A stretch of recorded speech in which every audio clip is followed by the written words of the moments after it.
All right, continuing with some of the things that I've noticed, the elements of the Jets offense as it relates to week one against the Ravens. Try to do an exhaustive film prep for this in the offseason and, during the preseason as we came to learn about the injury to Zach Wilson, the possibility of Joe Flacco starting for the Jets against the Ravens at home. One of the things I've noticed is when the Jets run split zone, they are almost in all cases, going to cut the backside outside linebacker. So when I say backside, what I mean is the line is going to work this way to their right, and then the H-back or tight end is going to work the backside of that and cut the backside edge player or outside linebacker. They're violent with it. They're aggressive. They're going to set that tone early, if you ask me. I think they like to run this split zone play early. You can almost even see this tight end looking across here, trying to pick out who he's going to cut.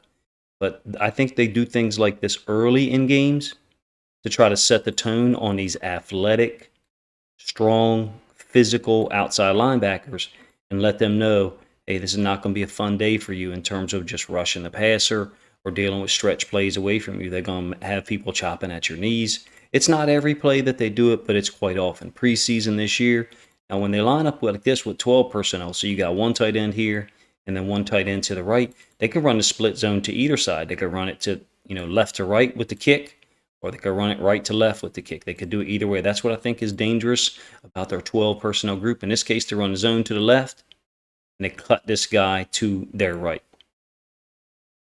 What I mean is you got all the linemen are working this way. They're working to their left, the top side of our screen, and the H-back from that side is coming in the opposite direction, kicking out, or in this case, cutting the edge player. It's a difficult concept to deal with as an edge player. One that the veterans like Hassan Reddick are going to be able to deal with. The Ravens certainly got veterans too with Justin Houston and other guys. Even though Odafe Oweh is young, he's seen it before. It's not going to be every case that you're going to get a cut. Here against Sam Hubbard last year, a game the Jets were able to pull off the upset. He's not cutting him. He's just kicking him out in a typical fashion. The Jets are they want to set a physical tone, if you ask me.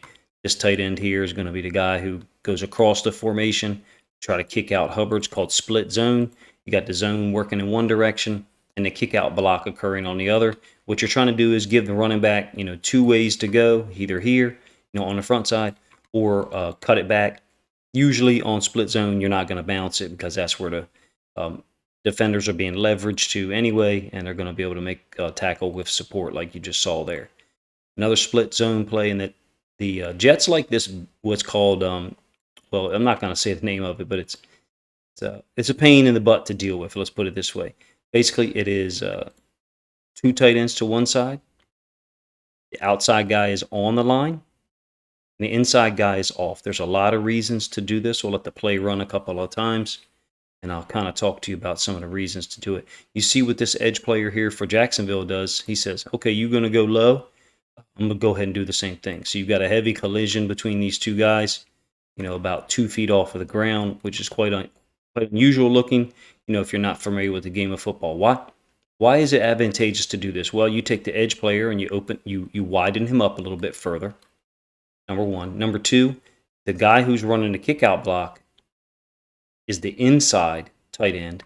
The outside tight end can just go ahead and base up this edge player to the side. To me, what it's kind of doing is it's creating more width in terms of where the running back could hit on his track. That box that I'm drawing isn't, exactly perfect, but you get the idea, hopefully.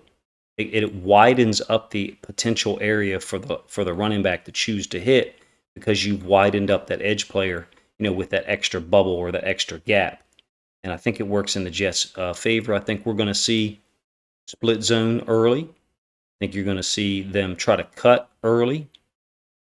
And I think you're going to see that reversed tight end split. There's a different name for it. Maybe some of you know already, but I'm not going to repeat it on my channel. But maybe you're going to see that early as a way to try to set the tone with the Ravens and establish the running game. Do I think that the Jets are going to be able to do that? With the quality of the Ravens' interior line, I'm really not sure that you get that done for real. Here's the H-back. He's going to cut this DN down here on the bottom side. It's really difficult for me to imagine out of 12 personnel, which would be against the Ravens base defense with 3 interior D linemen, that you're going to be able to do that with the guys that of the quality that the Ravens have. Michael Pierce, Justin Matabike, Calais Campbell, Travis Jones, if he plays, among others. Guys are all tough football players. Difficult to deal with them in the run game. Another 12 personnel, same thing. You get one tight end kind of motioning real quick and then running the split zone over here to the opposite side. Not necessarily diving at his knees. Last one here against the Dolphins. This is 11 personnel. This will be a little bit different in terms of how the Ravens, might handle it. They're not going to have this many guys in the box. Seems like Mike McDonald's going to be in a too high safety look more often than not. But you can see that the tight end is definitely going low on the edge player, setting a tone, letting him know that it's not going to be a fun day for him in terms of, just attacking the quarterback upfield on play action or running down the line on run concepts away from you. They're going to cut you. They're going to make you have to deal with this stuff, and trying to set up, trying to open up, a possible wind back or cutback by the running back inside of, this gap here where the edge player has been unable to close down further. Certainly a violent block. There's been some talk since the preseason injury to Kayvon Thibodeau about it. I don't see anything wrong with that style of block. The particular block that was done on Kayvon Thibodeau, maybe there was something different about that. I'm certainly not advocating that people should be able to block and then, roll, which brings up a whole other host of issues and is typically quite intentional. But I do think there's a place for a kick-out block, and there's a place for a kick-out block that is a cut block. Particularly, as it relates to putting outside linebackers, edge players in conflict and kind of slowing them down, which is the whole point of why you cut them early, to make them think as the game progresses about how those concepts are presented to them. Let me know what you think of some of my thoughts. If you think the Jets will be able to develop any of these concepts against the Ravens successfully. I think they're going to try too early with the split zone. And I think they're going to try too early with the play action, no matter who the quarterback is. If it's Flacco, you're talking about a big arm that can push the ball downfield. If it's Mike White, you're talking about a guy who generally gets rid of the ball really, really quick, makes quick decisions, and wants to get the ball into the playmaker's hands. Let me know if you guys enjoyed this type of video talking about certain concepts that teams run.